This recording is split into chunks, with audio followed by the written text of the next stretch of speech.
Hello and good morning, students. This is Rasayan Sikshak and we are back after a long time. For some reasons, I was not making video.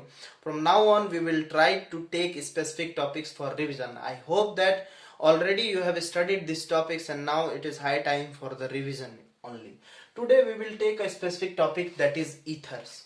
First of all, we will try to know what are ethers, what is the classification of ethers, what is the system of nomenclature for ethers, and the different chemical reactions that are coming under ethers that are given in your course, right? So first of all, what are ethers? Ethers are alkoxy or aryloxy derivative of hydrocarbon. थोड़ा इसको visualise करने की कोशिश करते हैं, समझने की कोशिश करते हैं. देखो बेटा, अगर हम ले लेते हैं CH4 या मैं ले लेता हूं C2H6, दो अलग अलग हाइड्रोकार्बन, इसके हाइड्रोजन एटम को रिप्लेस कर दे, इसको लगा दे, इसके हाइड्रोजन एटम को रिप्लेस कर दे और एराइल ऑक्सी ग्रुप लगा दे, तो ईथर का फॉर्मेशन बनता हुआ दिखेगा. देखो जैसे CH4 था, हमने कर दिया CH3OCH3, यहां पे हमने एक ईथर बना दिया है. एराइल ऑक्सी ग्रुप लगाने की कोशिश करें तो C2H5 से एक O लगाया और O के साथ एक अराइल ग्रुप या बेंजीन रिंग या हम कह सकते हैं एक एरोमेटिक रिंग हमने जोड़ दिया, तो ये भी एक ईथर होता है. So what is the basic definition? I hope that you have got. The alkoxy और the aryl oxy derivative of hydrocarbon are said to be ethers. बात यह आती है कि हम जनरली रिप्रेजेंट कैसे कर सकते हैं ईथर्स को और किस किस टाइप का ईथर हो सकता है. What are the possible types of ether, किस किस तरह से हम ईथर बना सकते हैं. So let us take example and try to understand it. See the first one. It may be the case that both the alkyl groups are same. It may be the case that both the alkyl groups are different. ये अलग भी हो सकता है कि नहीं? इस तरह का भी हो सकता है. It may be the case that one is the alkyl group and other one may be the aryl group. एक फिनाइल ग्रुप एक एल्काइल ग्रुप भी हो सकता है. इसको मैं जनरली क्या लिख सकता हूं? ROR लिख सकता हूं. इसको मैं जनरली क्या लिख सकता हूं? ROR' लिख सकता हूं, क्योंकि दोनों एल्काइल ग्रुप तो है बट दोनों क्या है? अलग अलग है. इसको मैं जनरली क्या लिख सकता हूं? ROAR, एक एल्काइल है दूसरा एराइल है. तो what are the three general representation? ROR, second one is ROR'. Important है, ध्यान देना, बेसिक चीज है, ये चीजें समझना पहले जरूरी है अगर टॉपिक को समझना है तो, right? So it may be ROR, it may be ROR', it may be ROAR, right? I hope now you have understood this representation. Just note it down and then we will continue.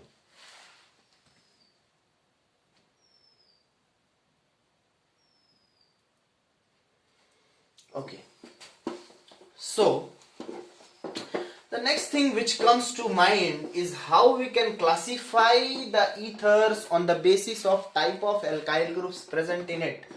तो type of alkyl group के basis पे हम दो तरह के ethers कह सकते हैं कि होते हैं. एक सिंपल या फिर उसी को मैं सिमेट्रिकल बोलता हूं, या फिर मिक्स्ड, या उसे हम क्या कहते हैं? अनसिमेट्रिकल. सिंपल सी बात है, सेम एल्काइल ग्रुप होगा जैसे कि CH3OCH3 तो सिंपल होगा. अनसिमेट्रिकल कब होगा? CH3OC2H5 तब क्या होगा? अनसिमेट्रिकल होगा, या हम इसको मिक्स्ड ईथर के नाम से भी जानते हैं. तो सिंपल था ये, बहुत ज्यादा कंफ्यूजन नहीं है. नाउ लेट अस फोकस टुवर्ड्स नेमिंग. नेमिंग पे आते हैं. What about naming? नेमिंग के बारे में हम क्या कर सकते हैं? देखो, नोमेनक्लेचर ऑफ ऑर्गेनिक कंपाउंड्स तुम पहले से जानते हो बेटा कि दो तरीके से की जाती है. एक कॉमन होता है और एक आयुपैक नोमेनक्लेचर होता है. दो गोल्डन वर्ड्स हमको याद रखने हैं इसके नोमेनक्लेचर के लिए. कॉमन सिस्टम में ईथर को नाम दिया जाता है. अल्काइल के नाम को पहले रख दो भैया और उसके बाद लगा दो क्या? ईथर लगा देना है, ये वर्ड लगा देना है. ओके, आयुपैक नोमेनक्लेचर में हमको क्या करना है? एल्कोक्सी लगा लेना है पहले और उसके बाद एल्केन। थोड़ा यहाँ पे पास इसको समराइज करता हूं मैं, और ध्यान से सुनना और नोट करना। शॉर्ट में ही नोट करोगे, ज्यादा लिखने की जरूरत नहीं है। Main thing is that we have to practice more and more. See here, alkyl ether. अब अल्काइल ईथर दोनों अल्काइल ग्रुप सेम हो सकता है। अगर सेम हो तो इसमें डाई या नंबर इंडिकेट करने के लिए हम लगाएंगे वो प्रीफिक्स लगाएंगे, राइट। अगर डिफरेंट हो, डिफरेंट अल्काइल ग्रुप हो, तब क्या करोगे, अल्फाबेटिकल ऑर्डर फॉलो करोगे। पहले जो आएगा उसको हम क्या करेंगे, पहले उसको लिख देंगे एक सेपरेट वर्ड की तरह, उसके बाद अगला वाला, और फिर ईथर लास्ट में जोड़ देंगे। बात आती है यहाँ एल्कोक्सी एल्केन। अब तुम पूछोगे कि एल्कोक्सी में हम किस अल्काइल ग्रुप को लें, तो स्मॉल अल्काइल ग्रुप को, छोटे अल्काइल ग्रुप को ऑक्सीजन के साथ लेना है। इसे मानना है क्या बेटा, सब्स्टिट्यूएंट मानना है। ध्यान देना, most important to understand the nomenclature of any organic compound, and then you have to take this one as the parent chain, PC, parent chain लेना है। So don't worry, we will try to understand every topic by taking examples, and we will solve some questions also, so that it will give you more clarity, right? Okay, just note it down and we will just continue. Golden words क्या है, common name alkyl ether, IUPAC में common name alkoxy alkane. Done? Okay. Now I will take some common examples from your book itself, right, just to make you understand in a better way. See, CH3O CH3C, इसका हम common name भी लिखने की कोशिश करेंगे, IUPAC name भी लिखने की कोशिश करेंगे। और देखो, इसमें हमारा छोटा एल्काइल ग्रुप कौन है, तो ये सब्स्टिट्यूएंट में जाएगा, मिथाइल। ये हमारा पेरेंट चेन होगा, ये वाला पेरेंट चेन होगा, है कि नहीं, ये पेरेंट चेन हो जाएगा। इसमें नंबरिंग तुम कहीं से भी शुरू करो, सेकंड पोजीशन मिल रहा है तो इधर से हम कर देते हैं 1 2 3। अब देख लो ध्यान से, IUPAC नोमेनक्लेचर 2 मिथॉक्सी हो जाएगा कि नहीं हो जाएगा, 2 मिथॉक्सी हो जाएगा, और उसके बाद क्या हो जाएगा, प्रोपेन हो जाएगा। ठीक है, प्रोपेन हो जाएगा। अगर कॉमन सिस्टम, ये तो IUPAC की बात हो गई, छोटे को ले लिया ऑक्सीजन के साथ, बड़े अल्काइल ग्रुप को पेरेंट चेन मान लिया, इसको सब्स्टिट्यूएंट मान लिया, और इसको क्या मान लिया, PC मान लिया, पेरेंट चेन मान लिया, राइट। नेक्स्ट, कॉमन नेम क्या हो जाएगा, मिथाइल, और इस ग्रुप को आप बहुत अच्छे से जानते हो हम क्या कहते हैं, आइसोप्रोपाइल। तो मिथाइल के बाद एक सेपरेट वर्ड लिखा, क्या, आइसोप्रोपाइल लिख लिया, और लास्ट में ऐड कर दिया क्या, ether. Methyl isopropyl ether, this is the common name, and in IUPAC system it is written as two methoxypropane. क्या ये इन वर्ड्स को फॉलो नहीं कर रहे, अल्काइल ईथर, क्या बोला था मैंने, अलग अल्काइल ग्रुप होगा, दो अलग अलग, तो हमको अल्फाबेटिकल ऑर्डर के लिए जाना है। अगर सेम अल्काइल ग्रुप होगा तो डाई या उसके नंबर्स को इंडिकेट करने के लिए प्रीफिक्स लगाना, यहां अलग अलग था, हमने फॉलो किया अल्फाबेटिकल ऑर्डर को, और हम कॉमन नेम लिख सकते हैं इस तरह से। IUPAC सिस्टम में भी ये इस वर्ड को फॉलो कर रहा है, एल्कोक्सी एल्केन। तो बस आप अगर इतना याद रखोगे कि एल्कोक्सी में स्मॉल, एल्केन में लार्ज अल्काइल ग्रुप, ये PC हो जाता है, और ये चला जाता है सब्स्टिट्यूएंट में, है कि नहीं, छोटा एल्काइल ग्रुप ऑक्सीजन के साथ और सब्स्टिट्यूएंट में चला जाता है।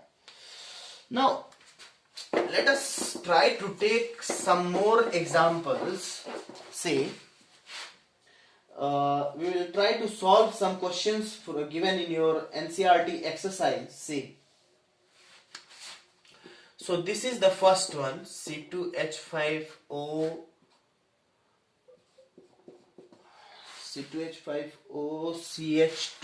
then here एक ब्रांचिंग दिखाया है इसने, और यहाँ पे एक और ब्रांचिंग हमें देखने को मिल रहा है, राइट। छोटा कौन सा है बेटा, इसको ले लेते हैं, IUPAC लिखना है, कॉमन लिखने की जरूरत नहीं है। ठीक है। छोटा एल्काइल ग्रुप मतलब इथाइल ग्रुप, इथाइल ग्रुप के साथ ऑक्सीजन लेना है, मेन पेरेंट चेन इधर से ही हम कंसीडर करेंगे। बात ये आती है नंबरिंग कैसे करें और चेन कौन सा ले, तो ये चेन लो या तो ये चेन लो, बात बराबर है, 1 2 3 हो गया। पहले कौन आएगा, पहले आ जाएगा इथॉक्सी, दोनों सब्स्टिट्यूएंट है कि नहीं है, और ये हमारा क्या है, पीसी, पीसी है पेरेंट चेन। तो फर्स्ट नंबर पे क्या हो गया, 1 इथॉक्सी हो गया कि नहीं हो गया। सेकंड पोजीशन पे क्या है बेटा, 2 पे मिथाइल है कि नहीं। लास्ट में हमारा क्या आ रहा है, प्रोपेन आ रहा है, तो 1 इथॉक्सी 2 मिथाइल प्रोपेन हो गया कि नहीं। So this is the IUPAC nomenclature for this compound and it's easy.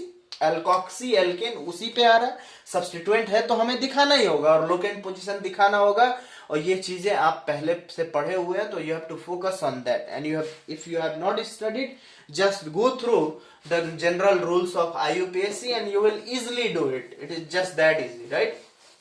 Now let's continue to the next question, and what is that, CH3O, then continue to CH2, and the last one is Cl. See, this is substituent, obviously small alkyl group. This is PC parent chain, this is also substituent. Numbering मैं यहां से कर लेता हूं, no, numbering we will start from this one and 1 2, but alphabetical order में ये पहले आता है, तो 2 क्या हो जाएगा, क्लोरो हो जाएगा कि नहीं हो जाएगा, 2 क्लोरो, 1 पे क्या आ जा रहा है हमारा, मिथॉक्सी आ जा रहा है, 1 मिथॉक्सी, और मेन पेरेंट चेन में कितने कार्बन हैं, 2 कार्बन हैं, तो 2 कार्बन है तो क्या हो जाएगा, 1 methoxy ethane, 2 chloro 1 methoxy ethane. Okay, let's see one more example and then we will continue to the next topic. See, what is the next example? Here 2 methyl groups are present and 1 ethoxy group is present, right? Here cyclohexane ring है हमारे पास, benzene नहीं, confuse मत करना, कोई conjugated ring नहीं है, ये क्या है, साइक्लिक एल्केन है या साइक्लो एल्केन है. नंबरिंग यहां से स्टार्ट होगा, 1 2 3 4. 1 पे क्या आ रहा है, इथॉक्सी, पहले लिख लो भैया, 1 इथॉक्सी हो गया इथॉक्सी.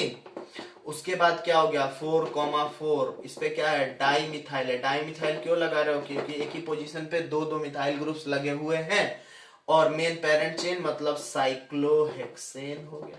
बस हमारा IUPAC नोमेनक्लेचर कंप्लीट हो गया इसके लिए, right? I hope now you have got the point. एक और क्वेश्चन देख लेते हैं, देखो हियर OC2H5, सिंपल है ना. फर्स्ट पोजीशन इथॉक्सी और मेन चेन क्या हो गया, बेंजीन, तो इथॉक्सी बेंजीन हो गया इसका नाम. So this was about the IUPAC nomenclature and common system of nomenclature for ethers, and I hope you have understood well, and you will practice some more questions so that the concept will be more clear to you, right? Okay. अच्छा, सबसे पहले हम किसी चीज के बारे में पढ़ते हैं, उसका डेफिनेशन पढ़ते हैं, उसके क्लासिफिकेशन के बारे में हमने जाना, उसके नेमिंग के बारे में जानना, लेकिन हमको ये भी तो जानना होगा कि उसका ओरिजिन कहाँ से हुआ है, वो किस तरह से प्रिपेयर होता है, what are the preparatory methods. So the next topic for us is the preparation of ethers, and I will try to cover up more and more topics from ether in this video, and if it is not possible we will make another video also, so don't worry for it, just it is for revision and it will be helpful for you. So come to the preparation. एक चीज याद रखना, जब भी मैं chemical reactions कराऊंगा तो I will go with mechanism, so to make you understand well, because I think mechanism के बिना कोई भी रिएक्शन समझना बहुत मुश्किल हो जाता है. तो सबसे पहले प्रिपरेशन ईथर्स का होता है एसिड कैटलाइज्ड डिहाइड्रेशन. नाम से कुछ चीजें क्लियर हो जाती हैं. डिहाइड्रेशन मतलब वाटर का रिमूवल. किसका डिहाइड्रेशन भैया, एल्कोहल का डिहाइड्रेशन. हाँ, एल्कोहल के डिहाइड्रेशन से ईथर बनेगा. फिर एल्कीन कैसे बनेगा, तो अल्कोहल के ही डिहाइड्रेशन से एल्कीन बनता है और अल्कोहल के ही डिहाइड्रेशन से ईथर भी बन सकता है, but under some specific conditions. What will be the mechanism? We will see. Suppose that I am taking CH3CH2OH, my dear ethanol, okay, and we are treating with it with H2SO4 at the temperature of 443 Kelvin. In the another condition, we are treating H2SO4 at the temperature 413 Kelvin, right? Here we will observe that ethene will be formed. But यहां कुछ अलग हुआ. यहां देखो, ये unexpected चीज थी, right? CH3O CH2 CH3 पे ईथर का फॉर्मेशन हो गया.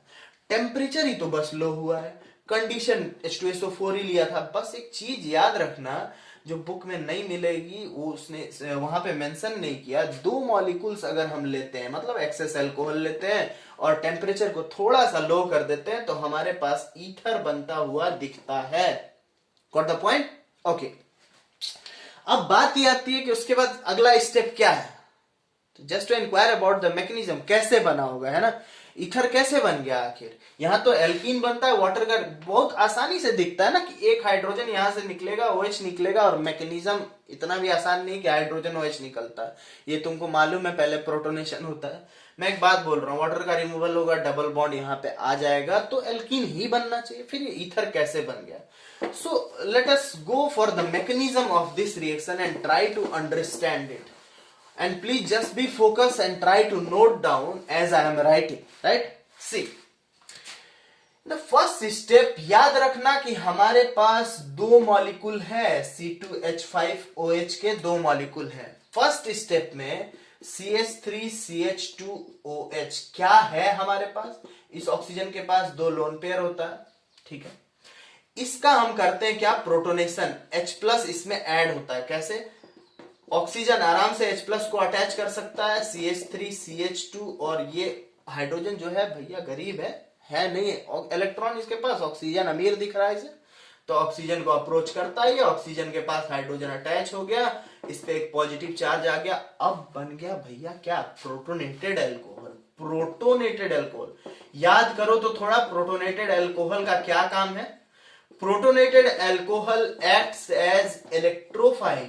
इलेक्ट्रोफाइल का काम करता है, इलेक्ट्रॉन को अट्रैक्ट करने का काम करता है. अभी तो सेकेंड इथेनॉल मॉलिक्यूल पिक्चर में आया ही नहीं, तो पिक्चर अभी बाकी है. पिक्चर क्या है? बाकी है अभी. देखो, CH3CH2OH, थोड़ा मैं इसको इस तरह से लिख देता हूं, कोई फर्क तो नहीं पड़ता ना. देख लो भैया, टेंशन नहीं कोई. OH को हमने थोड़ा सा घुमा दिया, बस और कुछ नहीं. सेकंड प्रोटोनेटेड अल्कोहल मॉलिक्यूल लिया, CH3CH2 और OO पे प्लस चार्ज, एक लोन पेयर, दो हाइड्रोजन अभी भी लगे हुए. एकदम ध्यान से समझो, जो कार्बन ऑक्सीजन के पास है, अब वो इलेक्ट्रॉन की कमी से एकदम परेशान हो रहा है. तो कहां से इलेक्ट्रॉन खोजे, कहां से इलेक्ट्रॉन खोजे? तो दिख गया भैया, दोस्त दिख गया उसको, इथेनॉल मॉलिक्यूल. इथेनॉल ने क्या किया? लो भैया तुमको डोनेट कर देते हैं. डोनेट किया, आगे वाली बॉन्ड टूट जाएगी, वाटर एकदम आराम से मस्त निकल जाएगा वहां से, क्योंकि एक स्टेबल मॉलिक्यूल बन के निकलता, ऑक्सीजन को अपना लोन पेयर वापस मिल जाता है. ठीक है, तो देखो यहाँ पे क्या बनता हुआ दिख रहा है. देखो, CH3CH2, ये पूरा ही मॉलिक्यूल अटैच हो गया. यहाँ एक लोन पेयर रह गया, एक पॉजिटिव चार्ज, इस पे एक हाइड्रोजन, CH2 और CH3. थोड़ा ध्यान देना बेटा सभी लोग. से माय डियर स्टूडेंट्स, यहाँ पे एक SN2 अटैक, मतलब सब्स्टिट्यूशन होता हुआ दिख रहा है. अब थोड़ा तुम ध्यान से समझो, अगर इस कार्बन पे बहुत ज्यादा क्राउडिंग होती, भीड़ भाड़ लगा होता, कई सारे अल्काइल ग्रुप्स होते, तो क्या ये इथेनॉल मॉलिक्यूल आराम से इस तरह से जाके अटैच कर सकता था? क्या नहीं कर सकता था ना. उस कंडीशन में कभी ईथर नहीं बनता, वहां हमको एलिमिनेशन रिएक्शन होता हुआ दिखता, क्योंकि वो साइड वाले कार्बन से हाइड्रोजन को एक्सट्रैक्ट कर लेता है. क्योंकि तुमको मालूम है कि ये जो एल्कोक्साइड आयन अगर यहां से बन जाए, तो वो सिर्फ अच्छा न्यूक्लियोफाइल ही नहीं है, वो अच्छा एक बेस का भी काम करता है. प्रोटॉन को बहुत आसानी से क्या करता है? वो एक्सेप्ट करता है. तो यहाँ पे एक SN2 मैकेनिज्म होता हुआ हमको दिख रहा है. लास्ट स्टेप में हमारे पास क्या होता है? First you note this down. इसको आराम से नोट कर लो इस मैकेनिज्म को।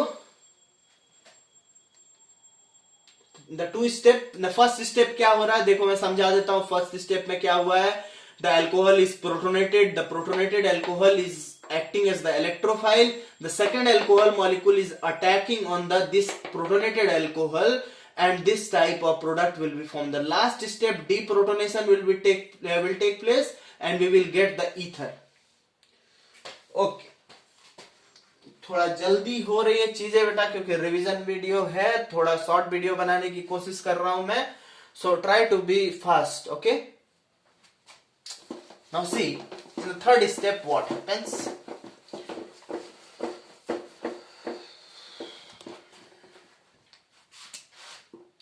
In the third step हमारे पास ये बना हुआ था, है कि नहीं.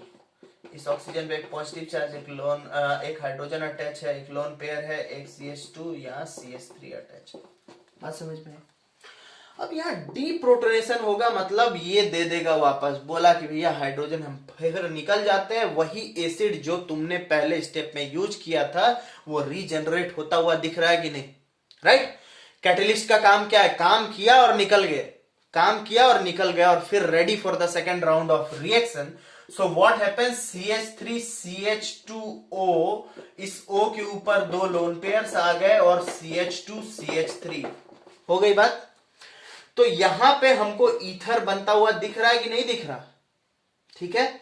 उसी अल्कोहल के डिहाइड्रेशन में बस हमने एक्सेस अल्कोहल लिया, इथेनॉल के 2 मॉलिक्यूल लिए, टेम्परेचर को लो कर दिया. लेकिन अभी अभी मैंने क्या बोला था, SN2 अटैक. अगर तुम जनरली भी सोचो तो SN2 के लिए सबसे ज्यादा रिएक्टिव कौन होता है, 1 डिग्री होता है, then 2 degree, and the least reactivity is for 3 degree.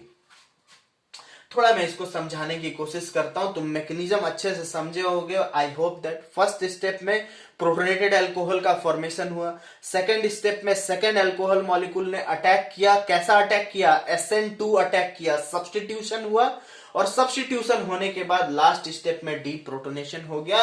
वो एसिड जो हमारा था वो यहाँ पे रीजनरेट हो गया, and it is ready to protonate another alcohol molecule to continue the reaction. अगर यहाँ पे एक 3 डिग्री एल्काइल ग्रुप होता तो क्या ये रिएक्शन पॉसिबल होता, और अभी हमें कंडीशंस देख रहे हैं कि किस कंडीशन में ईथर का फॉर्मेशन होगा.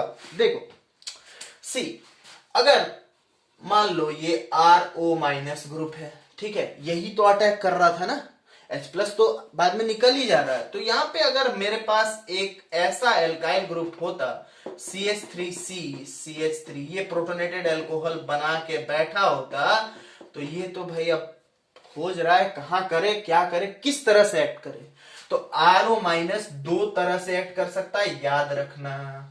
न्यूक्लियोफाइल का भी काम करता है और बेस का भी काम करता है कि नहीं. यहाँ पे प्रोटोनेशन हुआ है, पॉजिटिव चार्ज है, एक लोन पेयर है, एक हाइड्रोजन